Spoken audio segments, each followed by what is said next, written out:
Hello everyone, welcome to BM academy.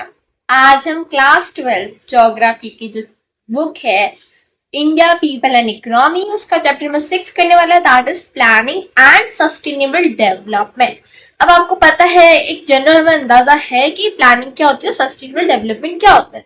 इसके बारे में तो आपने बहुत ज्यादा पढ़ रखा है। कौन से कॉन्टेक्स्ट में बात करने वाले हैं, यानी कि पहले देखो आपकी जो फंडामेंटल्स ऑफ ह्यूमन ज्योग्राफी उसके ना मेनली वर्ल्ड के बारे में डिस्कस करते हैं ना, ग्लोबल इश्यूज के बारे में डिस्कस करते हैं, पर हम यहाँ पे इंडिया के बारे में करने वाले हैं, यानी कि इंडियन कॉन्टेक्स्ट में हम ये सारी चीजें बात करने वाले हैं। देखो सबसे पहले तो आपको पता है कि प्लानिंग क्या है, ठीक है। आप हर बार यूज करते हो, आप एग्जाम के लिए प्रिपेयर करते हो उसके अंदर प्लानिंग यूज करते हो, या फिर आप कहीं घूमने जाते हो उसके लिए प्लानिंग यूज करते हो, तो आपको पता है प्लानिंग क्या होती है। अब मैं आपको एग्जांपल देती हूँ कि आप एग्जाम के लिए आप प्रिपेयर करते हो। सबसे पहले आप क्या करते हो, थिंक सोचते हो कि कैसे करना है, फिर आप उसको फॉर्मुलेट करते हो कि यार मुझे इस दिन ये चैप्टर करना है, इस दिन ये वाला करना है और ऐसा हम मुझे करना है।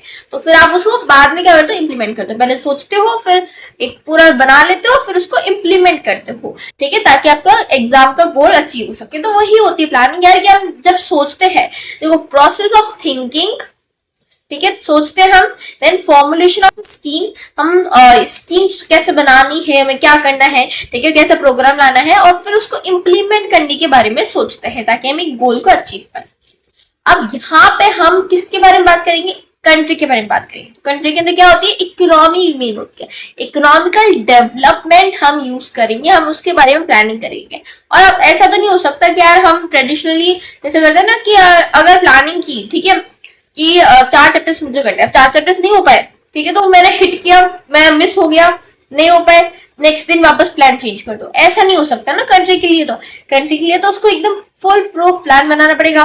तो हम पहले जैसे हिट एंड मिस मेथड है उसको यूज नहीं कर सकते, हमें फुल प्रूफ प्लान बनाना होगा। अब देखो प्लानिंग भी दो तरह की होती है, एक होती है सेक्टोरल प्लानिंग और एक होती है क्या हमारी रीजनल प्लानिंग। सेक्टोरल प्लानिंग क्या होती है कि यार मैं एक sector, specific sector, for example आपको पता है कि यार हमारा प्लानिंग जो थी ना उसके अंदर सबसे पहले एग्रीकल्चर पर था। हमारे 85 या 75% जो पॉपुलेशन थी वो एग्रीकल्चर पर डिपेंडेंट थी। तो हमने एग्रीकल्चर सेक्टर पर फोकस किया, वो क्या हुई, हमारे सेक्टोरल प्लानिंग हुई, यानी उसके बारे में उसकी कौन सी स्कीम्स आनी है, कैसे हमें उसको करना है, फिर उसको इम्प्लीमेंट कैसे करेंगे, ठीक है, ये सारी चीजें हमने फोकस की थी, ये हो गई सेक्टोरल।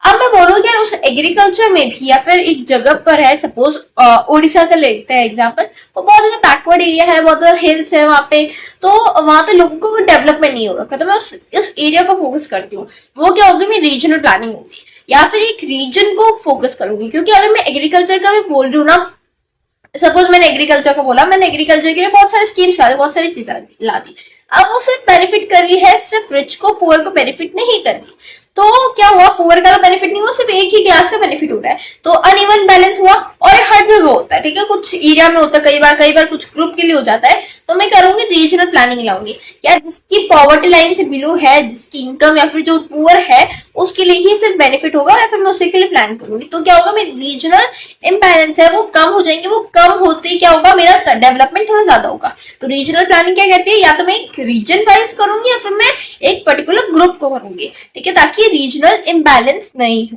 तो दो तरह की प्लानिंग होती है, एक होती है सेक्टोरल, सेक्टर के ऊपर, और एक होती है रीजनल, जो रीजन के ऊपर है। अब देखो इंडिया के अंदर कैसे प्लानिंग थी, इंडिया ने एक सेंट्रलाइज प्लानिंग थी। आपको पता है प्लानिंग कमीशन बना था इंडिया के अंदर, प्लानिंग कमीशन, ठीक है, 1950 के अंदर बना था प्लानिंग कमीशन। अब उन्होंने क्या किया था, दो तरह के प्लान लाए थे, एक होता है 5 ईयर प्लान, ठीक है, 5 ईयर प्लान, और एक होता है 1 ईयर प्लान। ये जो 1 ईयर प्लान है इसको हम शॉर्ट टर्म प्लान बोलते हैं, और 5 ईयर यानी लॉन्ग टर्म प्लान। अभी जो 5 ईयर प्लान था वो हमने यूएसएसआर से लिया था, यानी सोवियत यूनियन से हमने ये बोरो किया था, ठीक है, हमने हमारा कॉन्स्टिट्यूशन, हमारे सब कुछ अलग अलग जगहों से जो अच्छी अच्छी चीजें वो ले लिया है, हमने सोवियत यूनियन से 5 ईयर प्लान लिया था, ठीक है। और उसके अंदर जो मेन रोल प्ले करता है वो कौन कर रहा था, सेंट्रल गवर्नमेंट रोल प्ले कर रही थी, सेंट्रलाइज प्लानिंग थी, ठीक है। अब इंडिपेंडेंस के थोड़े टाइम बाद में हमने उसको डिसेंट्रलाइज किया, फिर मल्टी लेवल प्लानिंग आई, और इसी के चलते 1 जनवरी 2015 को प्लानिंग कमीशन हट गया और उसकी जगह क्या आया, नीति आयोग। अब नीति आयोग ने क्या किया, क्या स्टेट्स को भी इन्वॉल्व करो ताकि वो भी इकोनॉमिकल पॉलिसीज बना सके और स्ट्रेटेजिक एंड टेक्निकल एडवाइस दे सके। अब यहाँ पे आता है एक टारगेट एरिया प्लानिंग, वैसे हमने पढ़ा था रीजनल प्लान, तो हमने अब पढ़ेंगे उसके अंदर ही एक टारगेट एरिया प्लानिंग है। एक टारगेट कर लेते हैं हम एरिया को, उसके हिसाब से प्लान करना। देखो इकोनॉमिकल बैकवर्ड एरिया होता है ना, वहां पे आप जाओगे ना तो गवर्नमेंट आपको सब्सिडीज देती है, यानी कि कुछ आपको फायदा देती है ताकि आप वहां पे जाकर अपनी इंडस्ट्रीज लगा सको, ठीक है, बहुत सारी चीजें कर सकते हो। अब अगर मैं बोलूं कि यार कहीं कोई जगह डेवलप हो रही, क्यों डेवलप होगी? सबसे पहली चीज उसके पास रिसोर्सेज होंगे, सेकेंड चीज उसके पास टेक्नोलॉजी होगी। अब मैं बोलूं कि यार सिर्फ और सिर्फ मैं रिसोर्सेज पर डिपेंडेंट हो रहा हूं, मेरे पास मतलब सपोज कुछ एरिया है जैसे झारखंड, झारखंड है जिसके पास बहुत सारे रिसोर्सेज है, ठीक है, बहुत सारी चीजें आपको मिल जाएगी, पर वहां पे टेक्नोलॉजी नहीं है, ठीक है, जो रिक्वायर्ड टेक्नोलॉजी, तो वहां पे इकोनॉमिकल डेवलपमेंट नहीं है इतना ज्यादा। 1.5 डिकेड हमारे रीजनल इम्बैलेंस बहुत ज्यादा रहते हैं, तो हमने target area and target group planning lie. Target area क्या होता है कि मैं सपोज जैसे मैंने आपको एग्जांपल दिया झारखंड का, तो मैं झारखंड के ऊपर फोकस करूंगी, ठीक है, वो मैं टारगेट उस एरिया को लूंगी और उसके ऊपर फोकस करूंगी, वहां पे क्या करूंगी, डेवलपमेंट करना चाहूंगी। टारगेट ग्रुप क्या होता है? एक होता है रिच, ठीक है, रिच और पुअर। अब है ना, रिच का तो डेवलपमेंट हो रहा है पर पुअर का नहीं हो रहा, तो मैं पुअर को एक टारगेट बना लूंगी, तो मेरा टारगेट ग्रुप हो गया। अब मैं एक और एग्जांपल लेती हूँ, SC ST, ठीक है, ये हमारे टारगेट ग्रुप है, ठीक है, तो इसके इनको ध्यान में रखकर हम प्लानिंग करेंगे। ये क्या होगी? टारगेट ग्रुप प्लानिंग होगी। टारगेट एरिया यानी कि एरिया के ऊपर रहता है। अब टारगेट एरिया के एग्जांपल्स क्या होंगे?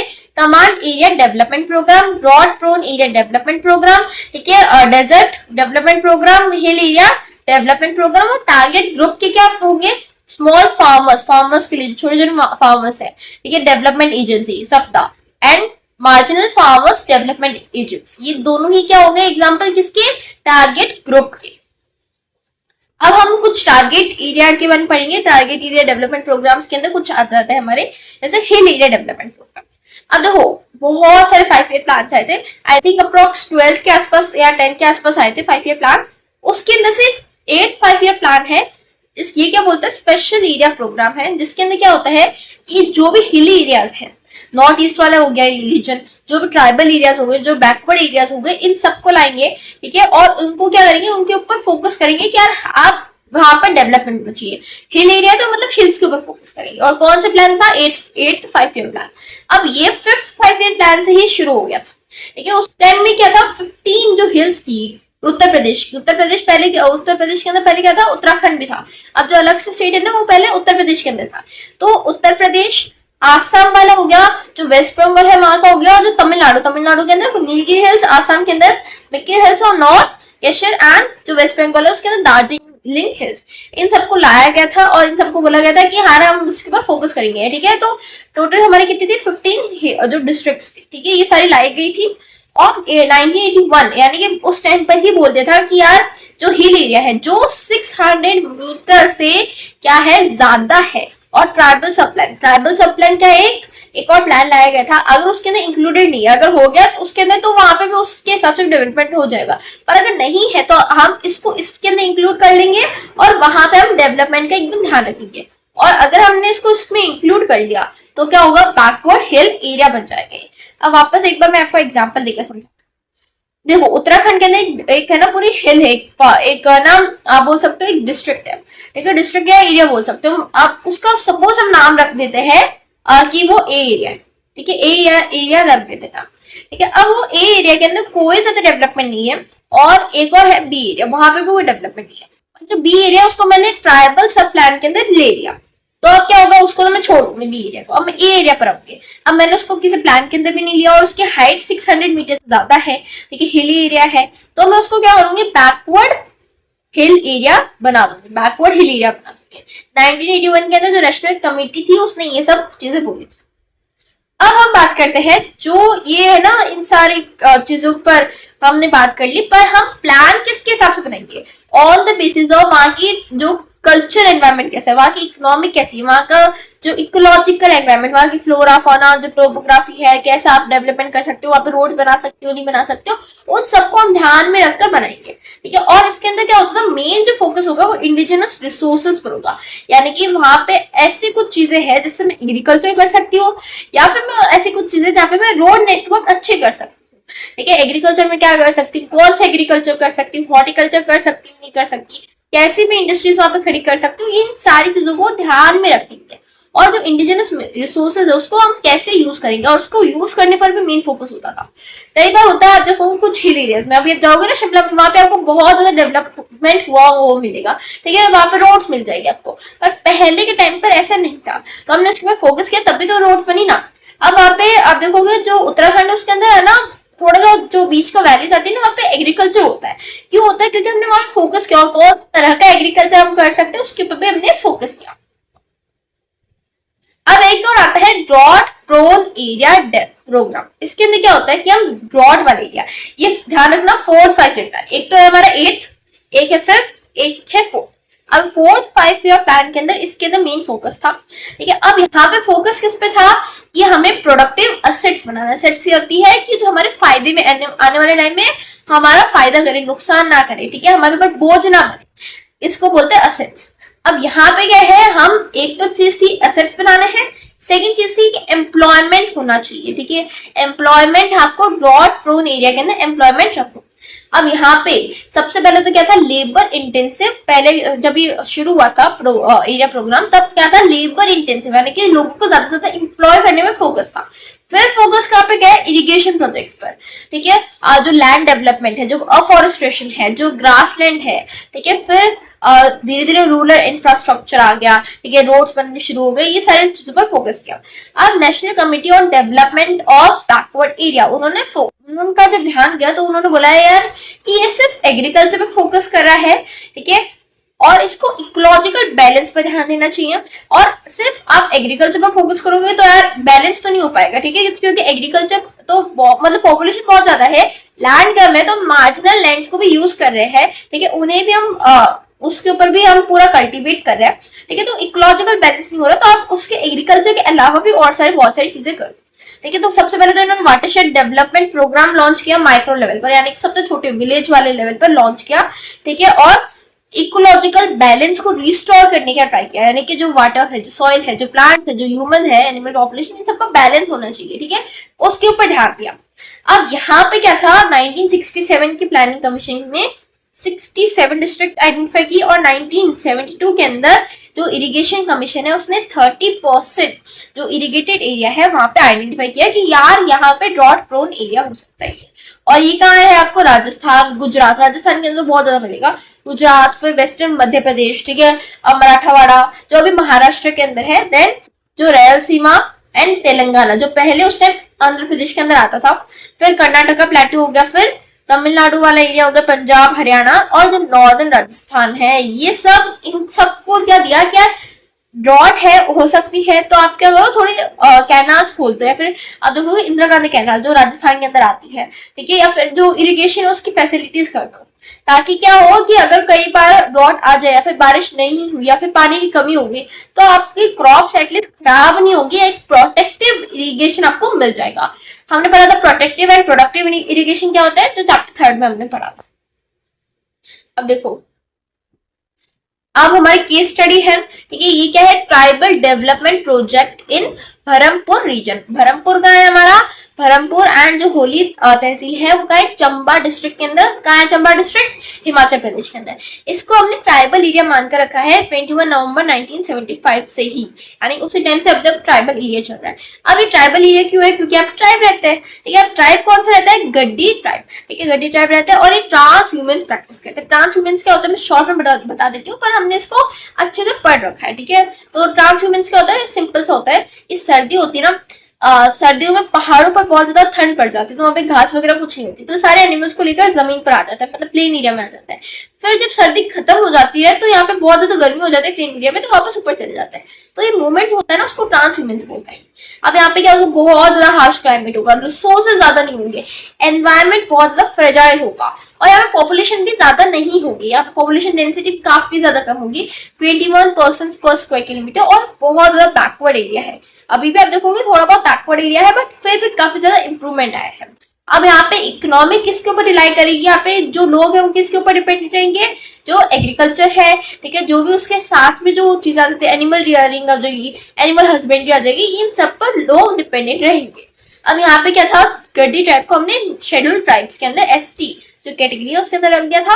और 1974 के अंदर ट्राइबल सब प्लान जो 5th 5 ईयर प्लान था, हमने क्या पढ़ा 8th 5th एंड जो हमारा 4th है, इन तीनों ये 3 5 ईयर प्लान पढ़े ना। तो 5th 5 ईयर प्लान जो 1974 के अंदर था, ठीक है, ट्राइबल सब प्लान जो 5th 5 ईयर प्लान के अंदर था, यानी कि 5th 5 ईयर प्लान के अंदर था ट्राइबल सब प्लान, और उसके अंदर हमने गड्डी ट्राइब को क्या ढाला था, एक शेड्यूल ट्राइब के अंदर ढाल दिया था। और जो भरमौर जो रीजन है उसको हमने क्या बोला था कि यार ये हमारा एक रीजन है जहाँ पे हमें डेवलपमेंट करना है, इंटीग्रेटेड ट्राइबल डेवलपमेंट प्रोजेक्ट यहाँ पे लाया गया। अब इसका मोटिव क्या था, सबसे पहला मोटिव क्या है कि जो गड्डी ट्राइब है उनकी क्वालिटी ऑफ लाइफ को इम्प्रूव करना, ठीक है, और जो डेवलपमेंट गैप है जो इस रीजन और बाकी सारे रीजन के बीच में है उसको हटा देना, ट्रांसपोर्ट एंड कम्युनिकेशन अच्छा करना, और एग्रीकल्चर और लाइट जो एक्टिविटीज है उनको अच्छे से करना। अब इसके लिए आपको क्या चाहिए, इंफ्रास्ट्रक्चर चाहिए, ठीक है, वो आपको अच्छे मिलने चाहिए, देन स्कूल्स अच्छी होनी चाहिए ताकि लोगों को एजुकेशन मिल सके, इलेक्ट्रिसिटी वगैरह सब कुछ अच्छा होना चाहिए, अकोमोडेशन अच्छा होना चाहिए, ठीक है, जो कम्युनिकेशन है वो अच्छा होना चाहिए। और यहाँ पे देखो इलेक्ट्रिसिटी, यहाँ पे कहाँ पे मेन इलेक्ट्रिसिटी आनी चाहिए, एक तो सबसे पहले रवि के पास में जो रवि रिवर है उसके पास में देखो आप पोली एंड खानी डिस्ट्रिक्ट हो गया, या फिर जो कुंगटी, जो अभी भी जहाँ पे इलेक्ट्रिसिटी अच्छे से नहीं पहुंचे, उनके मेन फोकस क्या था कि यार इलेक्ट्रिसिटी और फिर ये सारी चीजें फैसिलिटीज अच्छे करनी है। मेन फोकस ये रहेगा कि यार हमें सबका क्या करना है, जो क्वालिटी ऑफ लाइफ है वो इम्प्रूव करनी है। अब इसके अंदर बहुत सारी चीजें हुई थी तो उससे बेनिफिट भी कुछ मिला। बेनिफिट क्या मिला कि सबसे पहले फीमेल लिटरेसी इंक्रीज हो गई 1.88, यानी कितनी कम है सोचो, उससे 65%, बहुत ज्यादा मेजर इंप्रूवमेंट है। और जेंडर इनइक्वालिटी बहुत ज्यादा कम हो गई, ठीक है, और चाइल्ड मैरिज बहुत ही ज्यादा कम हो गई। अब यहाँ पे इकोनॉमिकली क्या हुआ, पहले क्या था सिर्फ सब्सिस्टेंस यानी जो मेरे लिए चल रहा है, ठीक है, मैं ज्यादा उसको दूसरों के लिए नहीं हो रहा, वो उसके ऊपर मेन फोकस था, ठीक है, एग्रीकल्चर इकोनॉमी थी। पर उसके बाद में क्या हुआ था कि हमने कल्टीवेशन पर मेन फोकस आ गया, ठीक है, पल्सेस कल्टीवेट करते हैं, कैश क्रॉप्स कल्टीवेट करते हैं, अभी भी ट्रेडिशनल टेक्नोलॉजी यूज करते हैं, बट फिर भी क्या हुआ है, पेस्टोरलिज्म डिक्लाइन हुआ है, सिर्फ 10% हाउस होल्ड अभी भी प्रैक्टिस करते हैं पेस्टोरलिज्म, बाकी बहुत ज्यादा कम हुए हैं, ठीक है। जो माइग्रेशन होता था वो थोड़ा कम हुआ है, पर अभी भी क्या हो रहा है कि वेज लेबर के लिए माइग्रेट कर रहे हैं। अब ज्योग्राफी की बात करें तो ज्योग्राफी में आपको लैटिट्यूड्स पढ़ने हैं, एक बार पढ़ लो ताकि कोई चांसेस ना रहे कि एग्जाम में कुछ आ जाए और आपको याद ना रहे, बट ये इतना ज्यादा इंपॉर्टेंट नहीं आते यहाँ पे। और इसको आप ध्यान रखना है कि ये कहाँ पे पेट पंजल रेंज पर है, धौराधर पर है, और क्या है, रोहतंग पास का एक्सटेंशन है। यहाँ पे रिवर्स कौन से होगी, रवि, बुंदेल, और यहाँ पे क्या है, अलग अलग डिविजन है। क्लाइमेट बहुत ज्यादा क्या होता है, कम, मतलब टेम्परेचर बहुत ज्यादा कम होता है, बहुत ज्यादा क्या होती है यहाँ पे, स्नोफॉल। अब बात करने वाले हम सस्टेनेबल डेवलपमेंट। सस्टेनेबल डेवलपमेंट से आप क्या समझते हो, आप सिंपल से क्या समझते हो, हमने डेफिनेशन बचपन से रट रखी है। सस्टेनेबल डेवलपमेंट क्या होता है कि हम रिसोर्सेज को ऐसे यूज करें कि फ्यूचर जनरेशन के लिए भी वो कंजर्व हो सके, ठीक है, रिसोर्सेज को अच्छे से यूज करें। अब यहाँ पे सस्टेनेबल डेवलपमेंट का आइडिया कहाँ से आया, पहले तो सबसे पहले डेवलपमेंट समझो। डेवलपमेंट क्या होता है कि यार the state of societies and the processes of change they expressed, यानी कि एक्सपीरियंस उन्होंने कैसे किया। सबसे पहले क्या था, हमारे सिर्फ एग्रेरियन इकोनॉमी थी, फिर क्या हुआ, टर्शियरी सेक्टर आया, क्वाटरनरी सेक्टर आया, ठीक है, क्वीनरी सेक्टर आया, जो हमने पढ़ रखा है चैप्टर नंबर 6 के अंदर, जो दूसरी वाली बुक है उसके अंदर। ये सारी चीजें हमने एक्सपीरियंस की तो चेंज हुआ। अब उसको हम क्या बोलते हैं, डेवलपमेंट बोलते हैं। ये मल्टी डायमेंशनल है, इन्वॉल्व करता रहता है हमेशा। अभी पॉजिटिव भी पॉजिटिव होता है हमेशा, और क्या होता है, चेंज नहीं होता वापस, मतलब आप समझो कि यार अगर कोई चीज डेवलप हो चुकी है तो ऐसा तो नहीं होगा कि एकदम वापस अंडर डेवलप कंट्री के अंदर जाएगी, नहीं जाएगी ना, वो डेवलप हो चुकी है तो क्या होगा, पॉजिटिव होगा, इरिवर्सिबल होगा, ठीक है। ट्रांसफॉर्मेशन ऐसा होगा किसका होगा, इकोनॉमी का, यानी कि पूरा इकोनॉमी चेंज हो जाएगी। जैसे आप देखोगे पहले यूएसए था वो एकदम अलग था, फिर एकदम अलग हुआ, जो इंडिया था वो एकदम अलग था, अब एकदम अलग हुआ। 1990s के पहले वाले टाइम और अभी के टाइम में काफी ज्यादा डिफरेंस है। लेकिन सोसाइटी कैसी है, पहले अलग सोसाइटी चल रही थी, उनकी थिंकिंग अलग थी, अब अलग हो गई। ये सारी चीजें क्या होती है, चेंज होती है with the help of development.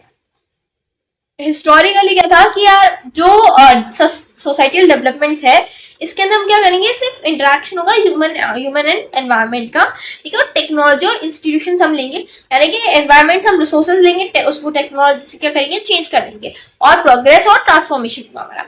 पर धीरे धीरे क्या हुआ, डेवलपमेंट को हमने इकोनॉमिकल डेवलपमेंट से मेजर करना शुरू कर दिया, यानी कि जितनी हमारी जीडीपी है उतना ही हमारा क्या होगा, डेवलपमेंट होगा। एक तो होता है जीडीपी, एक होती है जीडीपी पर कैपिटा। अब जीडीपी पर कैपिटा क्या होती है कि यार एक इंसान के पास, मतलब पूरी कंट्री की टोटल जीडीपी और डिवाइडेड बाय टोटल पॉपुलेशन, उसको हम बोलते हैं जीडीपी पर कैपिटा, ठीक है। उसको उससे हम क्या मेजर करेंगे कि डेवलपमेंट कितना हो रहा है, जिसकी ज्यादा होगी उसका ज्यादा डेवलपमेंट होगा। अब यहाँ पे क्या होता है कि अगर मैं बोलूँ जीडीपी बहुत ज्यादा है, मतलब एक सपोज एक जगह की 100 बिलियन करोड़ है जीडीपी, ठीक है, अभी उस टाइम से हिसाब से बता रही हूँ मैं। और अगर आप एग्जांपल लो तो ठीक है, $100 बिलियन है जीडीपी। अब मैं बोलूँ कि यार वहां पे सपोज 100 लोग हैं, ठीक है, पर उनके अंदर सिर्फ और सिर्फ 10 के पास है सबसे ज्यादा, मतलब 90% जो प्रॉफिट है, जो इनकम है, वो 10 लोगों के पास है, बाकी 90 लोग पॉवर्टी में जी रहे। तो क्या हम उसको सही में डेवलपमेंट बोल सकते हैं? नहीं बोल सकते ना। तो 1970s के अंदर डेवलपमेंट को हमने रीडिस्ट्रीब्यूशन विद ग्रोथ, यानी ग्रोथ के साथ इक्विटी होनी चाहिए, रीडिस्ट्रीब्यूशन होना चाहिए, इसके साथ में हमने लाना शुरू कर। अब डेवलपमेंट हम सिर्फ नहीं बोल नहीं सकते, अब धीरे धीरे और आइडिया इमर्ज हुए कि डेवलपमेंट सिर्फ इकोनॉमिकली हम नहीं बोल सकते, इसके अंदर लोगों की वेलबींग, उनकी लिविंग स्टैंडर्ड कैसे है, ठीक है, उनकी हेल्थ अच्छी कैसी है, उनके एजुकेशन अच्छी है या नहीं है, इक्वालिटी कैसी है, ठीक है, पॉलिटिकल एंड सिविल राइट्स कैसे हैं। अब धीरे धीरे 1980s का जमाना है। 1980s के अंदर क्या था, डेवलपमेंट को हमने एक सोशल एंड मटेरियल वेलबींग जो हर एक सोसाइटी के अंदर होती है, हर एक मेंबर के होनी चाहिए हर एक सोसाइटी के अंदर, उसके साथ में लेना शुरू कर दिया। अब यहाँ पे सस्टेनेबल डेवलपमेंट कब आया? लेट 1960s के अंदर आया। क्यों आया? क्योंकि लोगों का अवेयरनेस आ गया किसके ऊपर, कि एनवायरमेंटल जो इश्यूज आ रहे हैं इंडस्ट्रियल डेवलपमेंट की वजह से। अब इसके अंदर क्या था कि एनवायरमेंटल इश्यूज कैसे आएंगे, इंडस्ट्रीज वेस्ट डंप कर देती है वाटर के अंदर, तो एनवायरमेंटल इश्यूज हुआ, लोगों के जो हेल्थ है वो अफेक्ट होने लगी, तो उसकी वजह से इसका ध्यान गया इसके ऊपर। अब यहाँ पे कुछ पब्लिकेशंस भी आ जाती है, जैसे एरलेच जो पॉपुलेशन बॉम्ब है 1968 के अंदर उन्होंने पब्लिश किया था, देन लिमिट्स टू ग्रोथ 1972 के अंदर। इन दोनों ही चीजों में क्या था, कंसर्न बताई गई कि यार रिसोर्सेज लिमिटेड है, एनवायरमेंटल जो इम्पैक्ट हो रहा है इंडस्ट्रियल रिवॉल्यूशन की वजह से, तो ये सब चीजें गलत है। तो फिर क्या हुआ 1987 के अंदर, 1987 के अंदर क्या था, world commission on environment and development, जिसको हम क्या बोलते हैं, ब्रंटलैंड कमीशन।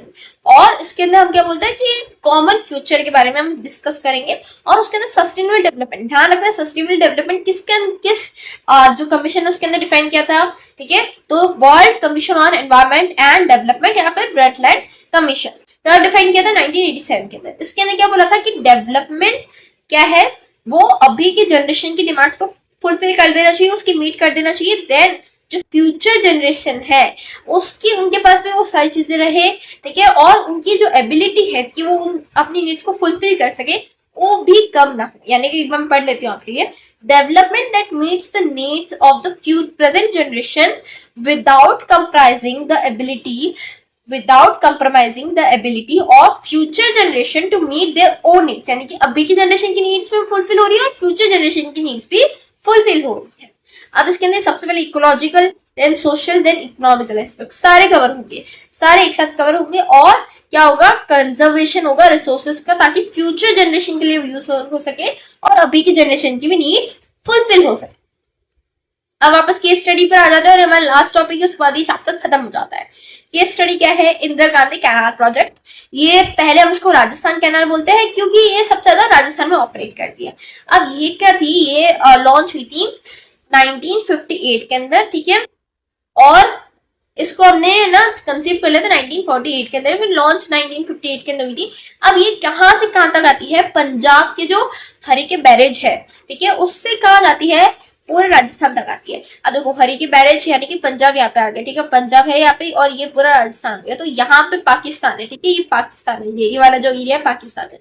अब यहाँ से पूरा पैरेलल फ्लो करती है पाकिस्तान से, और कितना डिस्टेंस है इसका, अप्रोक्स आप देखोगे जो 40 किलोमीटर का डिस्टेंस है वो ये होता है दूर, यानी पाकिस्तान और जो कैनाल है उसके बीच में 40 किलोमीटर के अप्रोक्स डिस्टेंस आता है। और फिर क्योंकि जहाँ पे जो पानी की कमी है वहां पे फ्लो करती है, वो क्या है, थार डेजर्ट, जो राजस्थान का डेजर्ट है वहां पे क्या है, पानी की कमी है तो ये वहां पे फ्लो करती है। अब प्लांट कैनाल प्रोजेक्ट, इसकी लेंथ कितनी है, 9060 किलोमीटर, और इरिगेट कितना एरिया करती है, 19.63 लाख हेक्टर्स।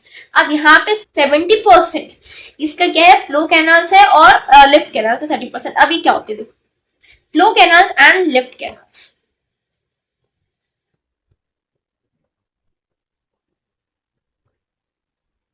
एक सेकंड ना, flow canals and lift canals. Flow canals क्या होती है, सपोज ये है आपकी फ्लो कैनाल, मतलब पानी ऊपर से आ रहा है, ये फ्लो कैनाल होती है। लिफ्ट कैनाल क्या होती है कि मैं पानी, जैसे पानी यहाँ से आ रहा है, ठीक है, अब वो ऊपर चढ़ाना पड़ेगा मुझे, उसको बोलते हैं लिफ्ट। लिफ्ट यानी कि ऊपर चढ़ना, वो क्या होती है, लिफ्ट कैनाल। और फ्लो यानी कि नीचे गिर जाना, यानी कि फ्लो कैनाल। अब जो फ्लो कैनाल्स है, ठीक है, वो क्या है, राइट बैंक, राइट बैंक यानी जो राइट से ज्वाइन करती है, ठीक है, तो राइट बैंक जो भी है वो कैनाल्स, वो क्या है, फ्लो कैनाल्स, यानी कि उससे पानी बहता है यहाँ पे, वो वैसे थोड़ा ऐसे बहता है। अब जो 30% है वो लिफ्ट कैनाल्स, यानी कि उनसे पानी ऐसे आता है और फिर कैनाल यहाँ पे बीच में इसको ज्वाइन कर लेता है। अब इसके अंदर भी दो स्टेजेस होती है, ठीक है, दो स्टेजेस कौन से, स्टेज 1 एंड स्टेज 2। स्टेज 1 कौन सी थी, गंगानगर हनुमानगढ़ जो नॉर्दर्न बीकानेर है उसको कवर करती है, ये 5.53 लाख को कवर करती है। स्टेज सेकंड कौन सी है, बीकानेर जैसलमेर बाड़मेर जोधपुर चूरू एंड जो नागपुर है, ये 14.10 लाख जो हेक्टेयर है उसको कवर करती है, डेजर्ट लैंड को। और इसके अंदर क्या है, आप देखोगे डेजर्ट में हमेशा लैंड ड्यून्स होते हैं, ठीक है, लैंड ड्यून्स यानी कि जो जमीन कैसे होता है ना, रेतीले पहाड़ आप बोल सकते हो, वो शिफ्ट होते रहते हैं। एंड सेकंड चीज, यहाँ पे टेम्परेचर बहुत ज्यादा होता है, तो यहाँ पे इरिगेशन की काफी ज्यादा नीड है। और ये कब शुरू हुए थे, 1960 से शुरू हुआ था स्टेज 1 के लिए, और मिड 1980 से शुरू हुआ था स्टेज 2 के लिए। अब यहाँ पे क्या है, इस कैनाल की वजह से क्या क्या हुआ है, सबसे पहले जो वहाँ की रीजन है उसकी इकोलॉजी, इकोनॉमी, सोसाइटी सब ट्रांसफॉर्म हो गई। पहले जो पानी के लिए मतलब ऐसे क्रॉप्स ग्रो होते थे, बाजरा ग्रो होता था, ठीक है, अब क्या होता है, राइस का ग्रो होता है, ठीक है, वीट राइस ये ग्रो होने लगे, तो पूरी चेंज हो गई वहां की सोसाइटी वगैरह, सब चेंज हो गई। सॉइल मॉइस्चर इंक्रीज हुआ, ठीक है, अफॉरेस्टेशन हुआ, पेस्चर इंक्रीज हुए, ठीक है, और जो वेट ड्यूरेशन है वो कम हो गया। अब यहाँ पे क्या हुआ, हर चीज अच्छी होती है ऐसा होता है, हर चीज बुरी हो ऐसा भी होता है। मतलब कहने का मतलब क्या है कि अच्छी चीजों के साथ बुरी चीज आती है, यानी कि कुछ अच्छी चीजें हुई, सॉइल मॉइस्चर वगैरह सब इंक्रीज हुआ, ठीक है, पर क्या हुआ, साथ में वाटर लॉगिंग और सॉइल सैलिनिटी की प्रॉब्लम्स भी आई। अब एग्रीकल्चर क्या है, चेंज मतलब यहाँ पे अलग से पूरा तरह चेंज हुआ। पहले क्या था कि यार मैंने आपको बताया कि ट्रेडिशनल क्रॉप्स जैसे ग्राम हो गए, बाजरा हो गए, जवार हो गए, ये ग्रो होती थी जो पानी कम लेती थी। अब क्या हो रही है, वीट, कॉटन, ग्राउंडनट ये सारे ग्रो हो रहे हैं जो पानी बहुत ज्यादा ले रहे हैं, ठीक है, तो कुछ बहुत ज्यादा चेंज आ जाता है। जैसे जैसे थोड़ी बहुत भी चीजें चेंज करोगे ना आप, बहुत ज्यादा चेंज हो जाएगा। और इसकी वजह से क्या होता है, सस्टेनेबल डेवलपमेंट का भी क्वेश्चन आता है। तो सबसे पहले हमने सस्टेनेबल डेवलपमेंट के लिए कुछ मेजर्स करने हैं। इसके लिए क्या मेजर्स है कि यार सबसे पहले तो यार इसके अंदर प्रोटेक्टिव इरिगेशन होना चाहिए स्टेज 1 के अंदर, क्योंकि वहां पे ऑलरेडी थोड़ा पानी है। जैसे आप देखोगे बीकानेर वाला रीजन वेस्टर्न राजस्थान में आ जाता है, मतलब ईस्टर्न राजस्थान में आ जाता है, थोड़ा सा पानी आपको मिल जाएगा, ठीक है। स्टेज 1 के अंदर हम क्या करना है, सिर्फ प्रोटेक्टिव इरिगेशन की जरूरत पड़े तो आप इसको यूज करो। स्टेज 2 के अंदर हम क्या करना है, एक्सटेंसिव इरिगेशन करना है, ताकि एक जगह पानी थोड़ा ज्यादा लगे जाए पर एक जगह थोड़ा कम लगे। अब क्रॉपिंग पैटर्न के अंदर हमें वाटर इंटेंसिव जो क्रॉप्स है उसको हटाना चाहिए, और जो सिट्रस फ्रूट्स है जिससे क्या होता है सॉइल जो फर्टिलिटी है वो इंक्रीज होती है वो लानी चाहिए। एंड जो कमांड एरिया डेवलपमेंट प्रोग्राम है उसके अंदर हमें क्या करना चाहिए यार, कि लाइन करना चाहिए वाटर कोर्स को। वाटर कोर्स जैसे पानी बह रहा है यहाँ पे लाइनिंग बना देनी चाहिए, ठीक है। लैंड को अच्छे से करना है और यहाँ पे इक्वल डिस्ट्रीब्यूशन करना है कैनाल के वाटर जो भी मिल रहा है हमें, और उसको हम क्या बोलते हैं, वाराबंदी, जो पहले से होता आ रहा था, अभी भी हमें उसको करना है। अब यहाँ पे नेक्स्ट क्या है कि यार जो सॉइल सैलिनिटी हो रही है, जो वाटर लॉगिंग हो रही है, उसको सही करना है हमें। एंड देन क्या है कि जो इकोलॉजिकल डेवलपमेंट है, ठीक है, अफॉरेस्टेशन, ठीक है, शेल्टर बेड प्लांट्स जो प्लांट हुए हैं, ठीक है, जो पेस्चर डेवलपमेंट हो रहा है वो नेसेसरी है। और कहाँ पे होना चाहिए सबसे ज्यादा, जो स्टेज 2 वाले एरिया, जो जोधपुर हो गया, जैसलमेर हो गया, वहां पे सबसे ज्यादा होना चाहिए। अब सोशल सस्टेनेबिलिटी कैसे होगी, इसके अंदर हमें पुअर को लैंड अलॉट करना चाहिए, ठीक है, फाइनेंशियल इंस्टीट्यूशन बनाने चाहिए ताकि उनका सपोर्ट हो सके। एंड इकोनॉमिकल जो सस्टेनेबिलिटी है वो कैसे होगी, इससे सिर्फ हम ऐसे नहीं बोल सकते सिर्फ एग्रीकल्चर पर रिलाई करो, हमें दूसरे सोर्सेस, दूसरे सेक्टर्स को भी डेवलप करना पड़ेगा।